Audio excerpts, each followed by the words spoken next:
सातवीं फेल तो बहुत बड़ी आरोप लगा रहे हैं, आरोप नहीं लगा रहे हैं। मुख्यमंत्री के बारे में हम थोड़ी कह रहे हैं। आप एक बात बताइए, इलेक्शन कमीशन ऑफ इंडिया की अगर इस देश में थोड़ी सी भी हैसियत है, सिंपल वर्ड में हम कह रहे हैं, थोड़ी सी भी हैसियत है, वो इलेक्शन कमीशन ऑफ इंडिया जिसके पूर्व chief election commissioner TN. Seshan ने एक बार ये बयान दिया था कि election commission of India is not a part of government of India, it is an independent institution under the government of India. समझ लीजिए, जो भारत का है लेकिन भारत की सरकार के अधीन नहीं है।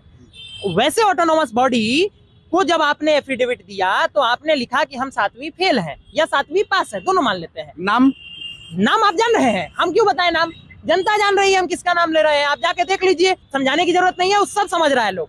समझिए ये कि जिस आदमी का उम्र 2005 में 26 साल था, 2010 में 28 साल था और 2020 में वही उम्र 38 की जगह 51 हो गया, तो ये आदमी का उम्र के हिसाब से बढ़ रहा था कि शेयर मार्केट की तरह शेयर बढ़ रहा था, ये समझ में नहीं आ रहा था। शेयर बढ़ रहा था। चलिए एक बहुत अच्छा तो नहीं प्रश्न जवाब कहाँ हुआ, पूरा बात सुनिए। अब बात यह है कि आप कहे कि आरोप लगा रहे हैं, आरोप नहीं लगा रहे हैं।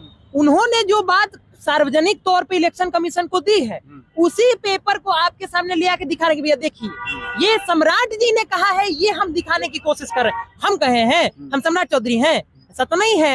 ये सम्राट जी ने अपने एफिडेविट में कहा कि भाई हम इतने उम्र के हैं, हम इस दिन के हैं, हम इस दिन जन्म लिए, हमारी उम्र इतनी है, और ये 10 साल में बदल करके भाई 10 साल नहीं बढ़ी, 2 ही साल बढ़ी। ये हम लोग थोड़ी किए हैं। 10 साल में उनका उम्र 3 साल घट गया, फिर 10 साल में उनका उम्र 13 साल बढ़ गया। अब भाई ऐसा मैथमेटिक्स हम लोग नहीं पढ़े हैं।